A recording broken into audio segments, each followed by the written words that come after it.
vosotros por darme la oportunidad de poder contaros lo que he estado trabajando en los últimos años.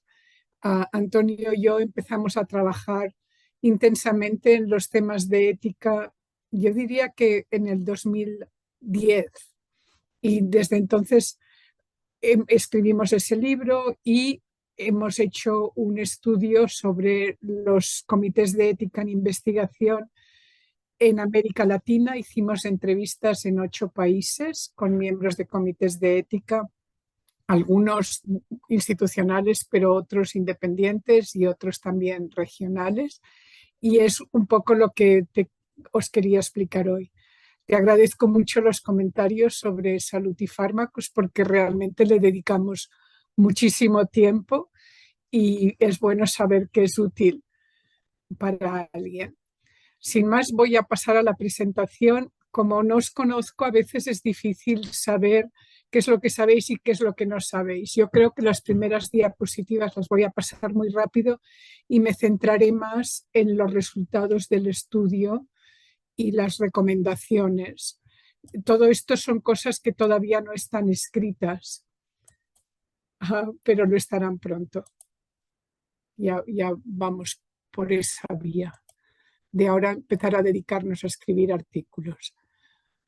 A ver, ahí estamos. Podéis ver la presentación, ¿verdad? Sí. Ok. Sí, perfecto. Muy bien. A ver si puedo bajar esto. Ok. Bueno, entonces este es el... Y ahora. Entonces voy a explicar un poco el marco conceptual, la metodología, los resultados y las sugerencias que hemos hecho. Entonces, dentro del marco conceptual, quizás lo primero que quería contaros es por qué a la industria le interesa hacer estudios en América Latina. Y la verdad es que la primera cosa que quizás querría resaltar es que la industria y todos siempre hablamos de ensayos clínicos. Antes se hablaba de experimentos en humanos y esa palabra experimento, como suena un poco a ratita de experimentación, parece que asusta un poco, ya no se usa. Y no es que sea una cosa solo de Argentina o América Latina, en todos lados. Carl Elliott, que es un bioeticista que a mí me gusta mucho de la Universidad de Minnesota, escribió un artículo sobre eso, sobre cómo ha desaparecido esa palabra del léxico de la bioética. Pero básicamente lo que más le interesa a la industria farmacéutica es acelerar la finalización de los ensayos clínicos. Y América Latina es muy atractiva porque hay mucha gente para que pueda participar. Los hospitales son grandes, quiere decir que con reclutar a 1, 2, 3 investigadores principales por país pueden reclutar a muchísima gente. Los médicos soléis estar muy bien formados y en general todos tienen ganas de participar. Y también las instituciones tienen buena tecnología, con lo cual la industria farmacéutica tiene que invertir menos y hay buenos sistemas de información.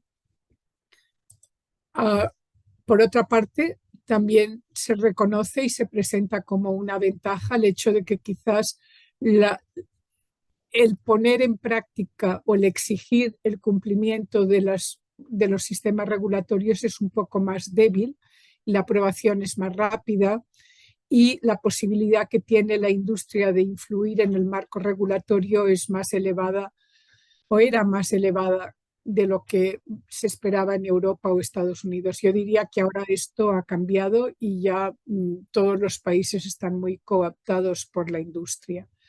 Hay menos posibilidades de que si hay un efecto secundario grave, pues la industria enfrente juicios y tiene la ventaja de que toda América Latina, menos Brasil, utilizan el mismo idioma, es la misma línea horaria que las de Estados Unidos, los sistemas de comunicación son buenos, esto lo hace fácil.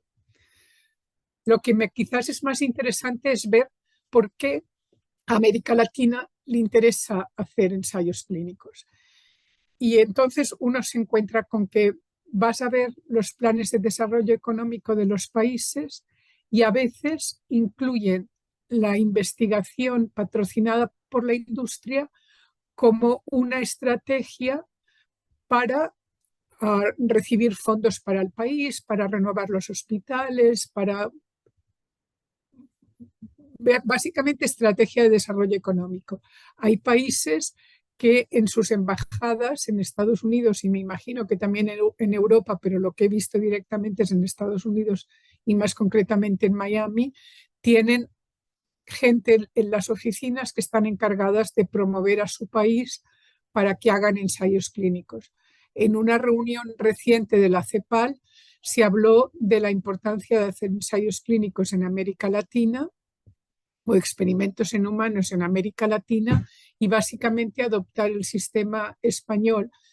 De los países europeos, España es donde más ensayos clínicos se hacen per cápita. Y luego, o sea, esta es la parte económica, la otra parte es que también los promueven como para promover el desarrollo científico del país. Todo esto sin demasiada evidencia, porque luego os explicaré cuál es la cantidad de ingresos que llegan a los países latinoamericanos por hacer ensayos clínicos y es bastante ridículo. Y la contribución científica pues también es poca porque los protocolos vienen diseñados desde el nivel internacional y el análisis de datos también se hace a nivel internacional. O sea que uno cuestiona si esta sería la mejor estrategia de formar científicos o si sería mejor que pasaran temporadas en el extranjero en algún centro de investigación de buena reputación. La otra cosa que se dice es que puede facilitar el registro de productos en el país. En algún país es cierto, en otros países esas condiciones ya se han eliminado. Y otras cosas que a nosotros nos parece que son importantes y no se mencionan tanto es que hay un interés por satisfacer los intereses de la industria. La industria vende los experimentos clínicos como parte de su paquete. Si ustedes hacen esto, nosotros invertiremos en plantas o haremos otras cosas en el país que promoverán el desarrollo. También es satisfacer a grupos de presión. Los que están haciendo investigación clínica en esos países reciben mucho dinero, mucho y sobre todo comparado con lo que son sus salarios habituales. Esas grandes diferencias en remuneración son mucho mayores en los países en desarrollo de lo que sería aquí en Estados Unidos o en Europa. Por tanto, esos médicos que se han logrado introducir en esas redes ejercen presión para hacerlo. La otra cosa también interesante que hemos visto en algún documento de país es que ya dicen las políticas de desarrollo científico ya dicen que el país no tiene que invertir en investigación porque la industria farmacéutica invertirá en hacer experimentos en América Latina.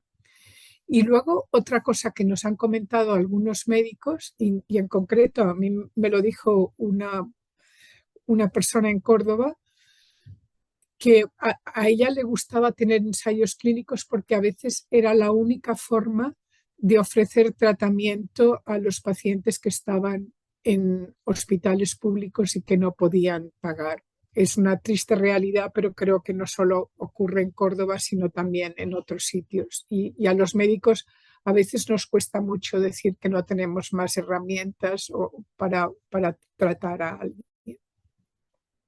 Eso lo veremos después al final un poco para contrastar lo que dice el gobierno con lo que tenemos evidencia, con la evidencia que tenemos. Un poco la historia de los ensayos clínicos en América Latina es que no son nuevos. En Argentina también habíais tenido desde hace mucho tiempo y en el libro que os han mencionado hay otro capítulo con algunos ejemplos de ensayos clínicos no éticos en América Latina que se descubrieron a través de presentaciones en reuniones internacionales y cosas de estas, pero escándalos gordos, muy gordos y de trascendencia internacional, han habido dos importantes. Uno es el estudio de la sífilis en Guatemala, que en realidad no se supo nada de eso hasta que una historiadora lo sacó a la luz en el 2011. Pero lo interesante es que estos estudios habían sido facilitados por agencias internacionales y por centros de investigación prestigiosos en Estados Unidos. Cosas que aquí no se hubieran aceptado en este caso en Guatemala se hicieron, pero eso también sucedió en Costa Rica durante los años 60 y 70. Se hicieron ensayos clínicos patrocinados o con científicos de Estados Unidos y el Reino Unido en niños pobres sin consentimiento de los padres, con vacunas vencidas y sin que el Ministerio de Salud supiera nada. La sospecha es que esto también ocurrió en otros países de Centroamérica, pero no tenemos datos. En este caso, en Costa Rica, incluso se montó todo un centro internacional para hacer investigación clínica, que en realidad era una versión de lo que hoy en día sería una CRO. Ahí había un grupo de gente bastante beligerante y esto acabó yendo a la corte y acabó en una decisión de la Corte Constitucional que declaró los ensayos clínicos inconstitucionales hasta que no hubiera una ley para proteger a los participantes. Y en realidad Costa Rica es el único país que tiene una ley nacional comprensiva sobre esto. Los CEIs en ese momento no eran independientes, los nombraban los directivos y entre ellos había muchos investigadores. Cuando se extendió y cuando se empezó a hablar de la globalización de los ensayos clínicos fue a partir de mediados de los 90. A partir de 1995 ha habido una expansión de ensayos clínicos o de experimentos en humanos hacia Latinoamérica y hacia África, el este de Europa y Asia bastante marcada. Y esto coincidió con aprobaciones de acuerdos internacionales en los que la industria ha tenido mucha injerencia. La primera fue la aprobación en la OMC de los acuerdos ADPIC en 1994. El acuerdo ADPIC o el TRIPS son los que protegen la propiedad intelectual. La industria no quería hacer ensayos clínicos en América Latina sin estar segura de que nadie se iba a robar la información sobre los productos en los que ellos estaban trabajando. Cuando se aprobó el acuerdo ADPIC, pues ya se sintieron protegidos. Este fue un elemento. El otro es asegurar que los experimentos se van a hacer de acuerdo con el protocolo. Y esos protocolos tienen que cumplir las guías de buenas prácticas clínicas. Esas guías de buena práctica clínica se aprobaron en 1996 y se han ido actualizando y se siguen actualizando periódicamente. Y además, los países también, o la industria también quería que hubieran agencias reguladoras para que pudieran aprobar esos ensayos clínicos. Y si veis cómo han ido surgiendo las agencias reguladoras de medicamentos en América Latina, pues todas se empezaron a gestar a partir de 1992. La ANMAT fue la primera y coincidió un poco con la reforma que estaba promoviendo el Banco Mundial en ese momento, la reforma neoliberal, y la última fue la que se creó en COFEPRIS en el año 2000, también coincidiendo, 2002, también coincidiendo con la reforma del Seguro Popular del primer gobierno del PAN. Entonces, eso es lo que le dio seguridad a la industria farmacéutica de que se iba a proteger sus secretos comerciales y los experimentos se iban a hacer bien y había gente en los países que iban a vigilar que esto así fuera, las agencias reguladoras y luego los comités de ética, ¿no? La otra cosa que también me parece importante, yo sé que en América Latina hay mucha resistencia a aceptar los principios de Ezequiel Emanuel como principios que rigen los experimentos en humanos, porque pues, realmente limitan un poco el espacio de discusión. Pero a nosotros nos pareció que era una lista mínima de cosas de criterios que los experimentos en humanos deberían cumplir. Y ya nos habíamos encontrado con que en América Latina muchas veces estos principios, por limitados que sean, se violan. Entonces, en nuestras entrevistas y en nuestro estudio nos limitamos a ver un poco el cumplimiento con estas cosas. Estáis en ética y los conocéis, pero primero, pues que los protocolos tengan valor social, o sea, que respondan a las necesidades del país y además, y eso quizás no está muy claro cuando hablan de valor social, pero nosotros consideramos que ese experimento no va a tener ningún valor social si no hay un compromiso por parte de la industria de comercializar ese producto en los países en donde se testa. Y eso lo incluimos porque hicimos un análisis, y eso sí está publicado, y nos encontramos con que alrededor de un tercio de los productos que se testan en América Latina, 4 años después de que se hubieran aprobado por la FDA, no se habían comercializado en los países, y no era porque las agencias reguladoras no lo quisieran aprobar, sino porque por razones comerciales la industria farmacéutica no los quería vender ahí. Entonces, ese es un fallo, yo creo que está bajo el control de los países y de las agencias reguladoras, y por eso lo pusimos. No se puede decir que una cosa vaya a tener valor social para Argentina si no se va a poder acceder porque no está disponible y si no se va a poder comprar porque los precios son inasequibles. También es importante que tenga valor científico, o sea, que esté bien diseñado el estudio y que produzca datos de calidad. Y aquí podemos comentar cosas, pero Ioannidis, que es un investigador de la Universidad de San Francisco, en algún momento escribió que el 85% de la investigación clínica no está muy bien diseñada.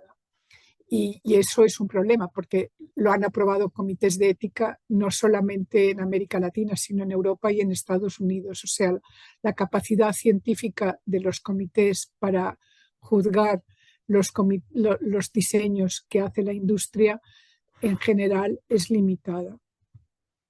El segundo criterio es que esté aprobado por un comité de ética de investigación independiente y libre de coerción. Sobre esto es sobre lo que nos vamos a centrar. Que se otorgue consentimiento informado, y eso quiere decir que el paciente debe entender los riesgos, beneficios y obligaciones. Y lo que nosotros vimos en un estudio que hicimos haciendo entrevistas a participantes en ensayos clínicos en Perú, es que las obligaciones las conocen poco, y os daré ejemplos después de cosas que son importantes para mantener la integridad de la investigación que los sujetos de investigación no sabían. El balance riesgo-beneficio tiene que ser favorable y hay que minimizar los riesgos para los participantes. Los riesgos se deben distribuir equitativamente entre todos los niveles sociales, o sea, no deberíamos estar investigando solo en población pobre, sino también los ricos deberíamos estar participando como sujetos, y los participantes que tengan algún efecto adverso, pues hay que restaurar su salud, hay que proveerles tratamiento y a lo mejor hay que ofrecerles algún tipo de compensación, y eso generalmente está protegido por pólizas de seguros.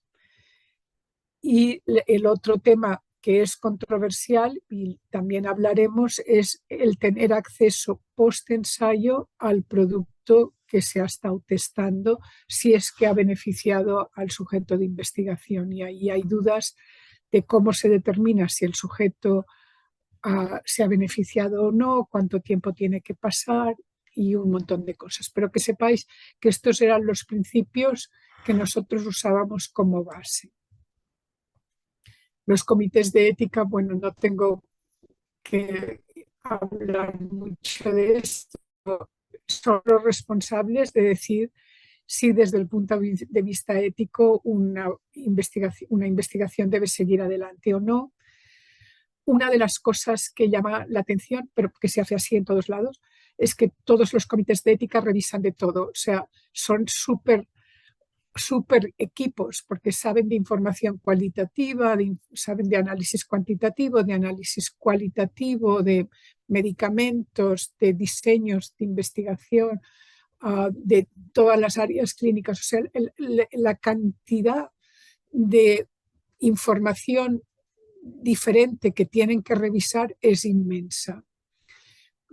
En general son comités pequeños, aunque en algunos sitios han ido aumentando de tamaño, pero generalmente las agencias reguladoras e incluso las agencias internacionales se conforman con que haya 5 miembros, lo cual quiere decir que 3 personas pueden aprobar un experimento. Y a veces muchas de esas personas son ellos mismos investigadores. Se pueden, en general, cuando les falta experiencia en algo, pueden apoyarse en asesores externos, pero eso se hace muy poco por lo que hemos visto. Y la otra cosa que los caracteriza es que trabajan de forma bastante aislada. Aun cuando hay redes de comités de ética, lo que hemos visto es que en esas redes no se discuten los protocolos de ensayos clínicos por todos los asuntos de confidencialidad. Y sorprendentemente, y a pesar de todo el trabajo que se ha hecho con los conflictos de interés, algunos siguen estando controlados por los directivos de las instituciones en las que están ubicados.